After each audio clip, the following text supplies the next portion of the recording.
मध्य पूर्व की जंग अब नए स्तर पर पहुंच चुकी है। इजराइल और ईरान के बीच जारी संघर्ष में अब अमेरिका खुलकर शामिल हो गया है और वो भी सीधे ईरान के सबसे संवेदनशील ठिकानों पर हमला करके। 21 जून की रात अमेरिका ने ईरान की 3 परमाणु साइट्स फोर्डो, नतांज और इस्फहान पर खतरनाक बमबारी की।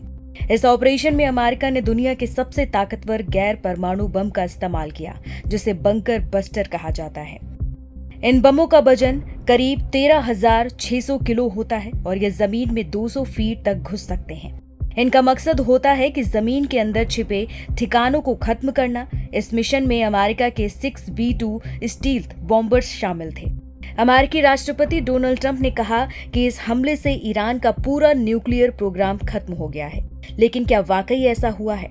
फोर्डो नाम की न्यूक्लियर साइट पहाड़ियों के बीच बहुत गहराई में बनी है। कुछ रिपोर्ट्स के मुताबिक ये जगह जमीन से 300 फीट नीचे है, यानी जहां तक बंकर बस्टर बम भी शायद ना पहुंच पाए। रक्षा एक्सपर्ट्स का कहना है एक बम से कुछ नहीं होगा, बार बार और सटीक हमले करने होंगे। अमेरिका ने शायद इसी रणनीति के तहत एक ही जगह पर लगातार 2 बम गिराए। पहला रास्ता बनाए और दूसरा गहराई में जाकर विस्फोट करें। परमाणु एजेंसी IAEA का मानना है कि फोर्डो को सीमित नुकसान हुआ है, लेकिन वहां रेडिएशन फैलने का खतरा बना हुआ है।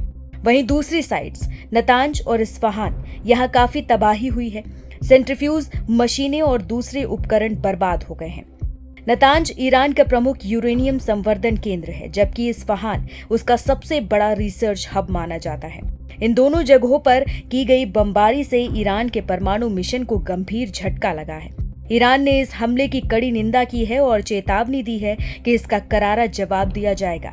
कुछ संगठन अमेरिका को जवाब भुगतने की धमकी दे रहे हैं। हालांकि इस वक्त ईरान को कूटनीतिक समर्थन केवल रूस और चीन से मिला है, वो भी सिर्फ शब्दों में, ना कि हथियारों में।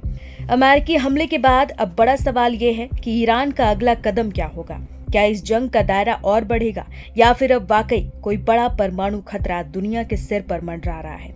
फिलहाल इतना साफ है कि बंकर बस्टर बमों ने सिर्फ जमीन नहीं फाड़ी, बल्कि मिडिल ईस्ट की शांति की उम्मीदों को भी गहराई से हिला कर रख दिया है।